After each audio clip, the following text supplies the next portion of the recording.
Minnesota Governor Tim Walz is staging the National Guard ahead of another night of protests in Minneapolis. Good evening, I'm Steve Eager. I'm Heather Hayes. The governor said the Guard would support local police with crowd control as protesters clash with federal officers. So we have seen a few skirmishes outside the ICE regional headquarters in Minneapolis, one day after 37-year-old Renee Good was killed by an immigration enforcement agent. The FBI is now taking full control of the investigation, leaving state officials with no access to evidence. Fox 4's Sean Rabb is following today's developments and joins us now live. Sean?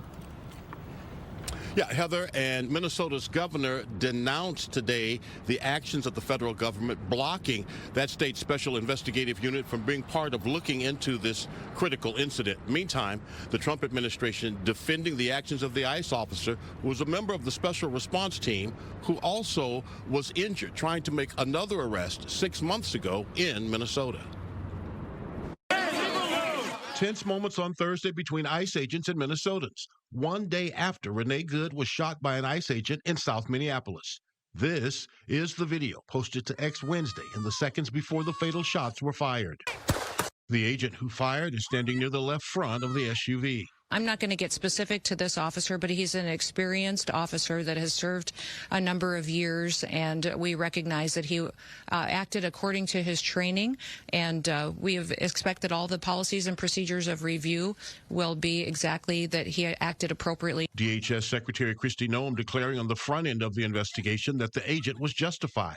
And though not getting specific about him, Vice President J.D. Vance did, saying the officer had been injured by a vehicle before. That very ICE officer nearly had his life ended, dragged by a car 6 months ago, 33 stitches in his leg. So you think maybe he's a little bit sensitive about somebody ramming him with an automobile? That incident 6 months ago in Bloomington, Minnesota. A criminal complaint details the officer with FBI was trying to arrest a Guatemalan national wanted for sexual assault.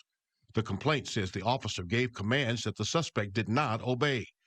He broke the driver's side rear window, reached into the vehicle, attempting to unlock the door, and the suspect drove off, dragging the officer approximately 100 yards before the agent could free himself and fall into the street. He had to have 20 stitches in one arm, 13 in the other, and abrasions on his legs. When he returned to work and if he underwent a fitness evaluation, both still unclear. But the vice president making clear his position on Wednesday's deadly shooting before all the facts of the case are known. The reason this woman is dead is because she tried to ram somebody with her car, and that guy acted in self-defense. That is why she lost her life, and that is the tragedy. Minnesota Governor Tim Walz says the travesty is what the nation has heard from the administration. People in positions of power have already passed judgment, from the president to the vice president to Kristi Noem, have stood and told you things that are verifiably false, verifiably inaccurate. They have determined the character of a 37-year-old mom that they didn't even know. And now, with the state being blocked from access to evidence as the FBI takes sole authority, Walz says he is concerned there will be little or no transparency. It feels now that Minnesota has been taken out of the investigation.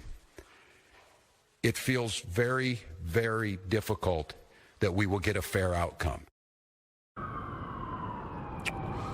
And the vice president today said that this ICE agent has absolute immunity. Now, federal law enforcement officers generally are protected from any kind of criminal charges or civil liability for something that takes place in the scope of their law enforcement duties. Minnesota could launch its own criminal investigation parallel to this federal investigation, but here's the problem. Without access to the government's files, what they collect in this investigation, body camera videos, interviews with agents, it would be impossible for them to have a full investigation and make it really hard for the state to bring charges.